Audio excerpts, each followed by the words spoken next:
बड़ी खबर, मुजव्विज़ा 26वीं आईनी तरमीम का हुकूमती मुसविदा समा ने हासिल कर लिया है। मुसविदे में आईनी अदालत, ना आईनी बेंच, आईनी डिवीजन की तजवीज़ दे दी गई है। सुप्रीम कोर्ट में आईनी डिवीजन का क़याम और जजेस की तादाद जुडिशल कमीशन मुकर्रर करेगा। जजेस के लिए तमाम सूबों को बराबर की नुमाइंदगी दी जाएगी। तो इसी बारे में मजीद बात होगी। समा की नुमाइंदा खुसूसी नैयर अली हमें ज्वाइन कर रही हैं। नैयर अली, आईनी अदालत नहीं, आईनी बेंच नहीं, डिवीजन की तजवीज़ दे दी गई, क्या क्या निकात है इसमें? जी बिल्कुल, ना तो ये है कि जो सारी क्यासराइयाँ बहुत दिनों से हम सुन रहे थे कि आईनी अदालत बनेगी, आईनी बेंच बनेगा, आज भी पूरा दिन ये हम क्यासराइयाँ सुनते रहे।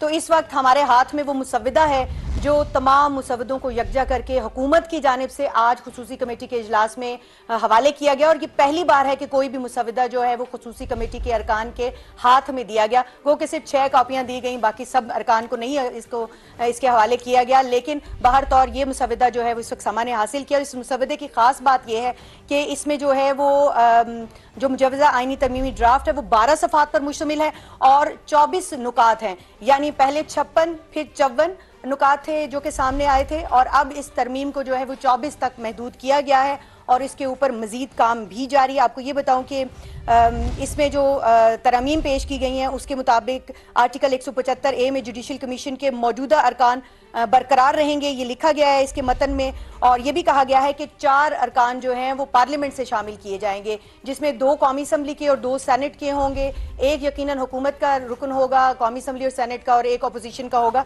तो ये तश्कील जो है ये जुडिशल कमीशन की सामने आ रही है। इसके साथ साथ ये भी इसमें कहा गया है कि जो कमीशन के 1/3 अरकान हैं वो चेयरपर्सन को तहरीरी तौर पर इजलास बुलाने की इस्तदा कर सकेंगे, और 15 रोज में इजलास बुलाने का चेयरपर्सन जो है वो इसमें पाबंद होगा जुडिशल कमीशन का। और अगर 15 रोज में इजलास ना बुला सके तो सेक्रेटरी कमीशन को अगले 7 रोज में इजलास बुलाने का इख्तियार दिया गया है। इसके साथ साथ अहम तरीन इसमें अमेंडमेंट जो सामने तजवीज़ की गई है, आर्टिकल 169 में तरमीम की गई है। चीफ जस्टिस की मुद्दत मुलाजमत ज़्यादा से ज़्यादा 3 साल होगी, ये वाजे कर दिया गया है इसके मतन में। और ये भी कहा गया है कि चीफ जस्टिस की उम्र 65 बरस से कम भी होगी तो भी जो है वो 3 साल के अंदर जो है वो चीफ जस्टिस रिटायर तस्वुर किए जाएंगे।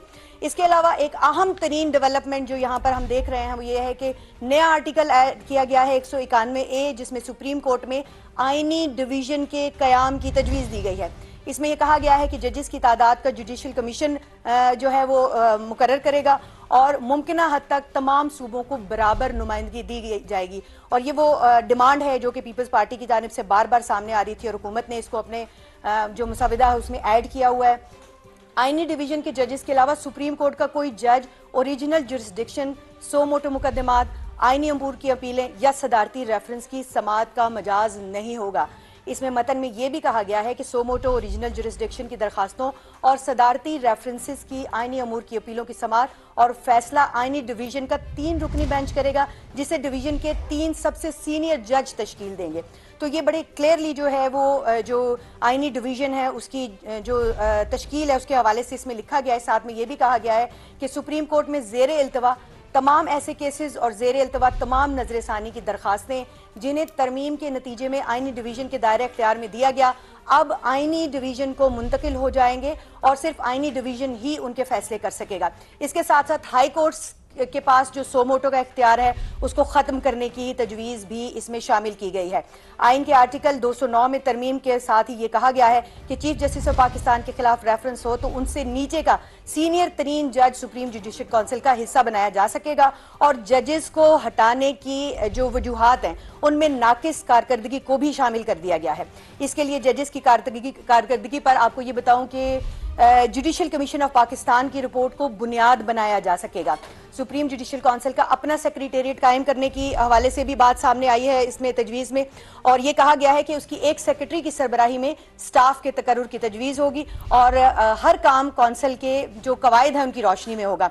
चीफ इलेक्शन कमिश्नर और अरकान के हवाले से भी इसमें तरमीम शामिल की गई हैं और चीफ इलेक्शन कमिश्नर और अरकान इलेक्शन कमीशन और अरकान इलेक्शन कमीशन की मुद्दत मुकम्मल होने के बावजूद अगर कमिश्नर या अरकान की तकर्री ज़्यादा से ज़्यादा 90 रोज़ तक होगी और 90 रोज तक वो काम करते रहेंगे, यानी चीफ इलेक्शन कमिश्नर जब तक कि उनके रिलीवर नहीं आ जाते, नए चीफ इलेक्शन कमिश्नर या अरकान का तकर्रुर नहीं हो जाता, वो काम करते रहेंगे। और इसके साथ साथ ये भी एक आईनी तरमीम इसमें शामिल की गई कि अगर कोई आईनी ओहदेदार किसी दूसरे आईनी ओहदेदार से हल्फ लेने से इनकार करे तो चीफ जस्टिस ऑफ पाकिस्तान या chief justice of high court जो है वो कोई भी नुमाइंदा नामजद कर सकते हैं, XYZ किसी के जरिए भी कह सकते हैं कि भाई ये तरमीम, ये जो ओहदे का हल्फ है ये आप जाकर ले सकते हैं। माजी में इस तरह के मसाइल का सामना करना पड़ा और उसके बाद ये तरमीम सामने आई है। सबसे अहम तरीन बात, chairman joint chief of staff committee services chief की दोबारा तकर्री, तौसी और मुद्दत मुलाजमत के बारे में कवानीन में तरमीम को आईनी तहफ़्फ़ुज़ दे दिया गया है।